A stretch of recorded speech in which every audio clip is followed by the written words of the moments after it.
Hi and welcome to our third update video. My name is Guy Robertson and this is my 2020 Mustang who now has a name. His name is Taste of Merlin. The horse we had last year for the makeover was Taste of Magic, and we decided to follow on that theme, and we ran a competition along with our fabulous sponsors Taste the World. And we ran a competition, and the name that we decided on was Taste of Merlin, which I'm really pleased about. It really seems to suit him, and he's, I don't think he knows one way or the other, but I'm sure if he did know, he would like it. Since the last update, we've been sort of really busy with our schedule, so we've probably only been working maybe 2 or 3 days a week. Which I think has been pretty good for him. It's given him a bit of time off so that we're not doing too much with him. I think last year, one of the things that I wanted to work on this year was just the way I set up my training program so that I would do bits where it was a little bit more intense, and when I felt like he was going nicely, I'd just back off a little bit. And that's sort of what I've done with him over the last few weeks. We'd gotten to a point where he'd come a long way very quickly, that we could sit on him, that we could ride him, that his groundwork was very good, he was working at liberty.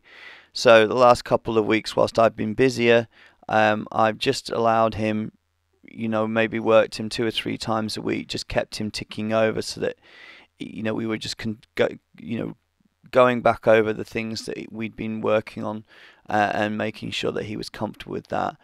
We've been spending a lot of time here out in the obstacle field, and he's getting really good with all my obstacles. He seems to enjoy the challenge of them all, and his confidence is growing every day. I really, really like this horse. He's a really sweet, gentle horse, and I'm really pleased with the progress that he's been making. You can see in these videos, everything's really about just building that confidence with him in terms of being able to place his feet where I want them to be placed, and spending some time getting him, more comfortable, more confident with things like climbing up on him and leaning over him, and just exposing him to as much different things as I can.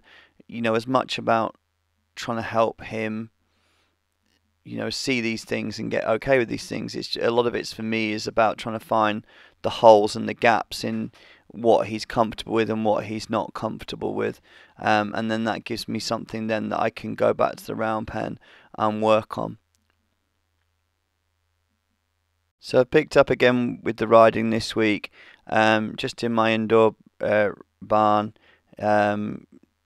getting him just steering a little bit and moving out a little bit, and again just really these first few weeks have just been about confidence, building that confidence in him, and he's striding out nicely in the barn, steering nicely. The next couple of weeks now, and certainly into next week, is going to be about building on some of that ability to direct those feet, picking him up through the paces and introducing him to the snaffle bit.